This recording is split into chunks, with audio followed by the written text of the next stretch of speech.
বিজ্ঞানীরা রিসার্চ করতে শুরু করেছেন যে এই পৃথিবীর জমিনে অসংখ্য মানুষ রয়েছে, অসংখ্য মানুষের মধ্যে পশু পাখিরা রয়েছে। তবে মানুষ কথা বলতে পারে কিন্তু পশু পাখিরা কথা বলতে পারে না কেন? বিজ্ঞানীরা রিসার্চ করতে শুরু করেছেন। বিজ্ঞানীরা বলেছেন যে মানুষ এই কারণে কথা বলতে পারে, এই মানুষকে আল্লাহ রাব্বুল আলামিন এই বড় জিহ্বার শুরুতে একটা ছোট্ট জিহ্বা দিয়েছেন, যেটার নাম হচ্ছে আলা জিহ্বা। যেটার নাম কি? আলা জিহ্বা। বিজ্ঞানীরা বলেছেন এই আলা জিহ্বাটা, এই ছোট্ট জিহ্বাটার কথা তৈরি করে আর বড় জিহ্বাটার কথা বাহির করে দেয়। তো যিনি আপনাকে আমাকে এই ছোট্ট আলা জিহ্বা নামক একটা নিয়ামত স্বরূপ একটা জিহ্বা, ছোট্ট জিহ্বা দান করেছেন, যে জিহ্বার মাধ্যমে আমরা কথা তৈরি করি, এবং বড় জিহ্বা যিনি আপনাকে আমাকে দান করেছেন, যে বড় জিহ্বার মাধ্যমে আমরা কথা বাহির করতে পারি, যিনি আপনাকে আমাকে এত বড় একটা নিয়ামত দিয়েছেন, এজন্য আমরা আল্লাহ তাআলার দরবারে অন্তর থেকে শুকরিয়া আদায় করছি। সকল বলি আলহামদুলিল্লাহ। আমরা রাসূলের প্রতি দুরূদ পাঠ করব, যার মাধ্যমে ইসলাম পেয়েছি, দ্বীন পেয়েছি। ইসলাম যে একটি শান্তির ধর্ম।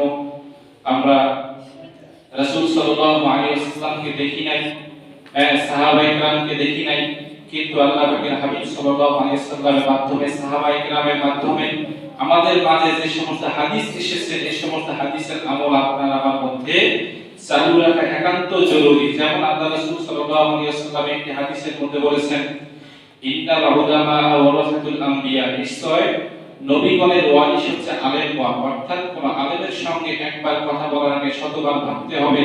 কেননা একজন আলেমের সঙ্গে কথা বলার আগে আপনাকে এই কারণে ভাবতে হবে, আলেমের সঙ্গে কথা বলার কারণে যদি আপনার যদি কথা বলার কারণে ওই আলেমের সঙ্গে যদি বেয়াদবি হয়ে যায়, ওই বেয়াদবিটা ওই আলেমের সঙ্গে তো হবেই, ওই আলেমের সঙ্গে বেয়াদবি হওয়ার কারণে সেই বেয়াদবিটা নবীর সঙ্গে হয়ে যায়। জোরে বলুন আউযুবিল্লাহ।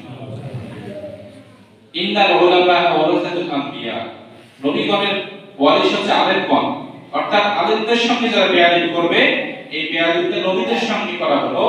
আর যারা নবী রাসূলদের সঙ্গে যারা বেয়াদবি করে, এই বেয়াদবিটা হয় আল্লাহ তাআলার সঙ্গে। কেননা আল্লাহ তাআলা বলেছেন যে আমার প্রিয় নবী, আমার প্রিয় দোস্ত, আমার দোস্তের সঙ্গে যারা বেয়াদবি করবা, এই বেয়াদবি আমার দোস্তের সঙ্গে হবে না, এই বেয়াদবি হবে আমি আল্লাহর সঙ্গে। এজন্য যিনি আপনাকে আমাকে সেই শেষ নবীর উম্মত হওয়ার জন্য তৌফিক দিয়েছেন, আমরা সেই শেষ নবীর প্রতি দুরূদ এবং সালাম পাঠ করি, সকলে পড়ি সাল্লাল্লাহু আলাইহি ওয়াসাল্লাম। আজকে আমরা 14 শাবান,